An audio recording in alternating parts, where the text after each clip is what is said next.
Sorry, really sorry. నా తరపున, మా ఏసీబీ తరపున రియలీ సారీ. తెలుసో తెలియక ఏమైనా తప్పులు జరుగుంటే నన్ను క్షమించండి. ఒక యజ్ఞంలాగా చేస్తున్న ప్రజాధనం కార్యక్రమం మరో వారం 10 రోజుల్లో మన 1,00,000 కోట్ల టార్గెట్ రీచ్ అవుతుంది. మనం ఏమీ చేయలేమనుకున్న అవినీతిని కూడా మెల్లగా కదల్చగలిగాం. ఈ రోజు ఒక ఐటీ ఆఫీస్లో, రెవెన్యూ డిపార్ట్మెంట్లో, మున్సిపాలిటీలో అన్ని చోట్ల లంచం తీసుకోవడానికి భయపడుతున్నారు. అది మనం సాధించిన ఘనతే. ఇంకొద్ది గోపిక పట్టండి, ఇంకో 2 సంవత్సరాల్లో మనం ఈ రాష్ట్ర భవిష్యత్తునే మార్చేయచ్చు. నువ్వేంటయ్యా బాబు, అవినీతి అంటావు, సంపాదించుకోవడం తప్పంటావు. నువ్వెక్కడ దొరికావా బాబు? పాలిటిక్స్లోకి మేము పల్లెకి వచ్చామనుకుంటున్నావా? రారా జమా పోదా. పోనీ మీ బంధువులను ఎగ్జామ్ చేద్దాం, మీ కొడుకుల్ని, రిలేషన్స్ని, కజిన్స్ని అందరిని ఎగ్జామ్ చేద్దాం. అందరు హ్యాపీగా తినొచ్చు. మీ కళ్ళకి మేము దొంగల్లా కనిపిస్తున్నావా? నేను కాదండి, అవినీతి పరులు, అవకాశవాదులు, దగాకోరులు, ఇవి ప్రజలు మన గురించి అనుకుంటున్న మాటలు. నిజంగా మనకు సిగ్గు లేదా? అరే 2 కార్లు చాలవా 20 కావాలా? 20 ఎకరాలు సరిపోవా 200 ఎకరాలు కావాలా? ఇంత సంపాదించి ఒక్కరోజన్నా బయటికి చెప్పుకోగలం? దర్జాగా బతకగలం? దొంగల్లా బతకాలి. సరే సరే, నేను చెప్పిందంతా వదిలేండి.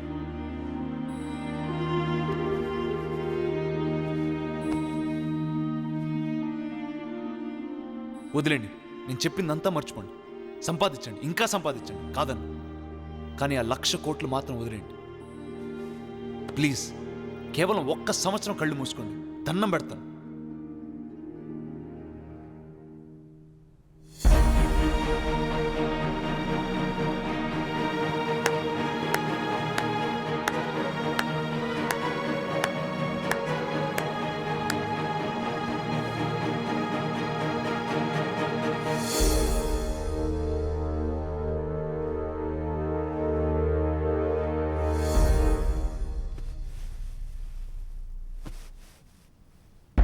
ఎరా, పాలిటిక్స్ అంటే జీన్ ప్యాంట్ తొడుక్కొని పిజ్జాలు బర్గర్లు తిన్నట్టు కాదురా అని చెప్పానా? నేను చెప్పాను కదా మావయ్య, పాలిటిక్స్ అంటే కొనడం అమ్ముడుపోవడం అని. ఇలాంటి అమ్ముడుపోయే వాళ్ళు ఉన్నంతకాలం గేలిపోయేవారితో చెప్పడం చాలా కష్టం.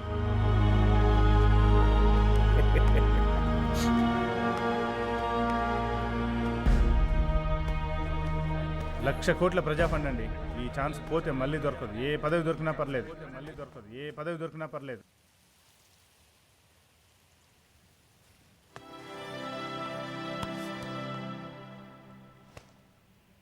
ఏంట్రా, ఏమైంది? ఓడిపోతున్నానమ్మా, ఇంకో వారం రోజులంతే. బాధపడకురా, నువ్వెప్పుడూ సీఎం అవ్వాలని అనుకోలేదు కదా. పోనీలే. పదవి కాదమ్మా, నాకు దాని గురించి బాధ లేదు. ఇంత డబ్బు, ప్రజల డబ్బు ఇలా అయిపోయింది. 1 కాదు 2 కాదు, 1,00,000 కోట్లమ్మా. రాష్ట్రాన్ని మార్చేద్దాం అనుకున్నా, ఇప్పుడంతా కుక్కల పాలైంది.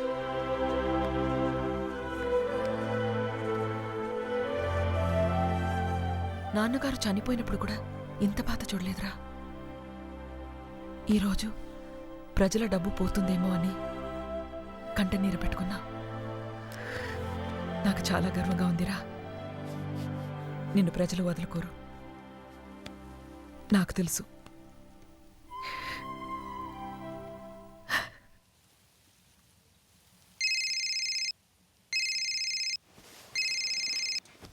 హలో అర్జున్ గారు, నేను అర్చన. హలో, ఎవరండి మీరు? Due remember me?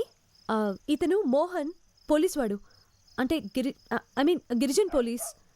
ఈ ఊళ్ళోనే ఒక గిరిజన అమ్మాయి మీద అత్యాచారం జరిగితే ఐ థింక్ ఎమ్మెల్యే కొడుకు వాడిని అరెస్ట్ చేయలేదని ఉద్యోగానికి రిజైన్ చేసి నిరాహార దీక్ష చేస్తున్నాడు 12 days నుంచి.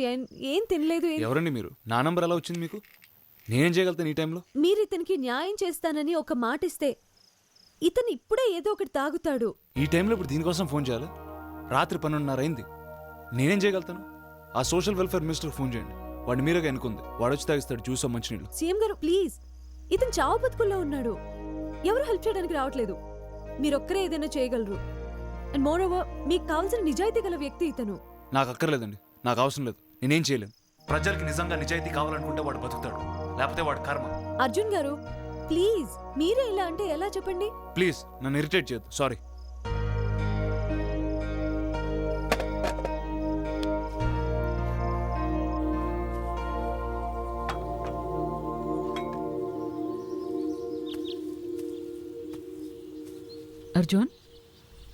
Arjun, good morning.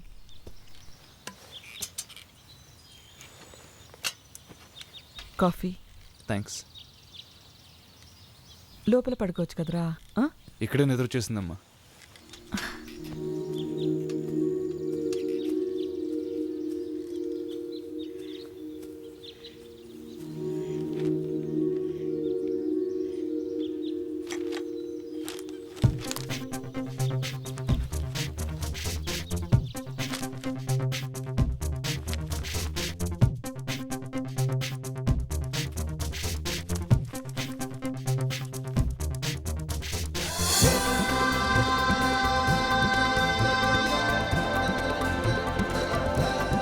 Sir Ali, అర్చనని Munuswamy గారు అమ్మాయి. ఆ అమ్మాయి పర్సనల్ డీటెయిల్స్, ఫ్యామిలీ డీటెయిల్స్ మొత్తం నాకు 1 అవర్లో కావాలి. ఆ అమ్మాయి మునుగోడులో సరోజ్ కేసు కవర్ చేస్తుంది అనుకుంటా. I think she works for TV channel. Okay sir, కానీ ఇప్పుడు ఎందుకు సార్? అలీ, ఈ పరిస్థితుల్లో మన గవర్నమెంట్ ఉండాలంటే మనకు ఆ మునిస్వామి ఒక్కడే దిక్కు. ఆ మునిస్వామి మన సైడ్ రావాలంటే ఈ అమ్మాయి ఒక్కతే దిక్కు. So get me the details quick. Sir, ఆ అమ్మాయి పేరు అర్చన, మునుస్వామి కూతురు. అంటే మునుస్వామి రెండో భార్య కూతురు. చాలా ఇండిపెండెంట్, తల్లి పెంపకం. 4 ఏళ్ల క్రితమే తల్లి చనిపోయింది. అప్పటి నుంచి ఆ అమ్మాయి రూమ్మేట్తో కలిసి ఒక అపార్ట్మెంట్లో ఉంటుంది. మాస్ కమ్యూనికేషన్స్ చేసింది సార్, బిషప్ కాలేజ్లో, బెంగళూరు. అండ్ ఇప్పుడు ఒక టీవీ ఛానల్ ఓనర్ అండి.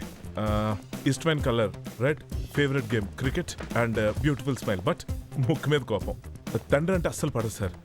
12 ఏళ్ళుగా తండ్రితో అస్సలు మాట్లాడలేదండి. కానీ మునుస్వామికి కూతురంటే పంచ ప్రాణాలు, ఆమె కోసం ఏమైనా చేస్తాడు. అంతే సార్.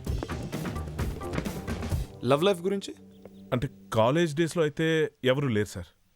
చెంపదెబ్బలు, కంప్లైంట్స్ ఇవ్వడం, చెప్పుతో కొట్టడం లాంటివి చాలానే చేసింది. ఆనెస్ట్ కుర్రాళ్ళు అంటే చాలా ఇష్టం సార్.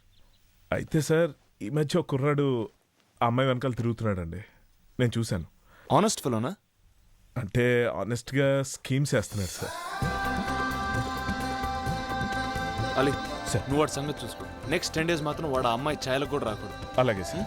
అంటే సార్, మీ నెక్స్ట్ ప్లాన్ ఏంటి సార్? వికారాబాద్ వెళ్తున్నా. ఎందుకండి? అమ్మాయి క్రికెట్ అంటే ఇష్టం అన్నావుగా, ఆ, బౌలింగ్ వేయడానికి. హాయ్ అర్జున్. ఎక్కడికి ఎక్కడికి వెళ్తున్నారు? ఆ, ఏదో పని మీద వెళ్తున్నాడు. ఏమైనా సొల్యూషన్ దొరికిందా? ప్లానింగ్. పాపం చాలా ఏదో ట్రై చేస్తున్నాడు. రాత్రంతా నిద్రలేదు. నువ్వు ఒకసారి నాతో రా, నీతో చిన్న పని ఉంది. రా. చూడు రత్న, నువ్వు నాకు హెల్ప్ చేయాలి. నీకెందుకు హెల్ప్ చేయాలి? నాకు కాదు, అర్జున్కి హెల్ప్ అవుద్ది. అయితే డెఫినెట్ గా చేస్తా. Very good. విషయం ఏంటంటే, ఒక అబ్బాయి ఒక అమ్మాయికి ప్రపోజ్ చేయాలనుకుంటున్నాడు. దాన్ని నువ్వు ఆపి వాడి మైండ్ని టోటల్గా కన్ఫ్యూజ్ చేసేయాలి. లవర్స్ ని నేను స్ప్లిట్ చేయను. ఆ, ఏదో అర్జున్కి మంచి జరుగుతుంది కదా అని. అయితే ఓకే.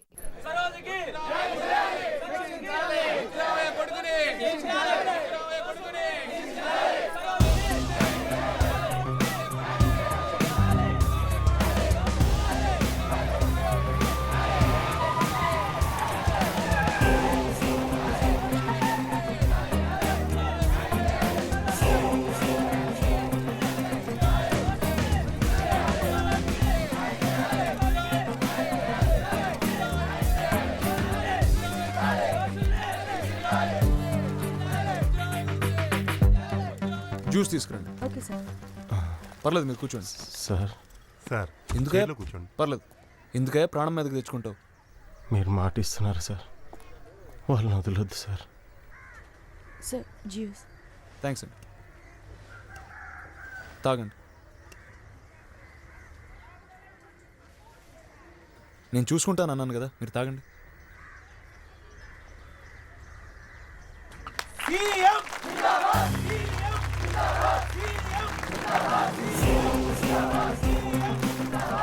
ఇతను ఇమీడియట్గా హాస్పిటల్ తీసుకెళ్ళి. Okay sir.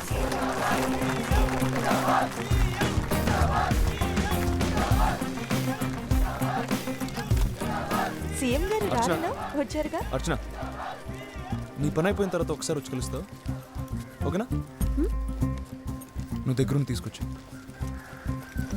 హే అర్చన, సీఎం గారు పిలుస్తుంటే పనంతా వెళ్ళొచ్చుగా. మేము చూసుకుంటాం, నువ్వు వెళ్ళు. సీఎం గారే పిలుస్తుంటే వెళ్ళనంటావేంటి? నేను వెళ్ళను, నాకు అవసరం లేదు. నీకేమైనా పిచ్చా? సీఎం పిలిస్తే వెళ్ళవా? అందులోనూ most handsome CM. Kavitha is waiting. Hey మళ్ళీ ఏంటి? CM waiting. Go, what's wrong? పిలుస్తోంది సీఎం గారు.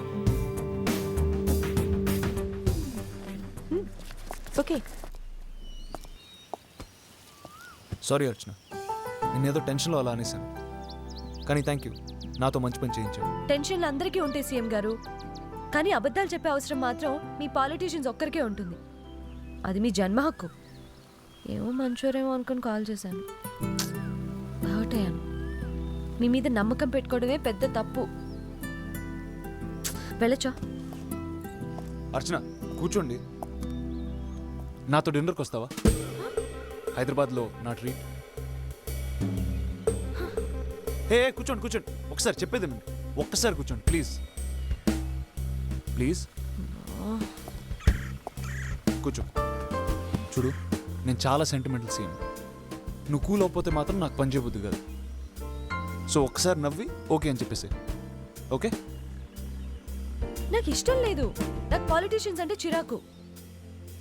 అరే నన్ను సీఎంలా కాదు మనిషిలాగా చూడొచ్చుగా. సరే రాత్రి నిద్రలో ఏదో అన్నాను, తప్పే. అరే పొద్దున్నే 6ంటికి ఇంత పెద్ద బెటాలియన్ వేసుకుని ఇక్కడికి వస్తే నేను నమ్మను నాకు చిరాకు అని ఒకే పాట పాడుతున్నావే. నువ్వు వస్తున్నావు రేపు వాటర్ ఫ్రంట్ 8 o'clock అంతే. By the way you look beautiful.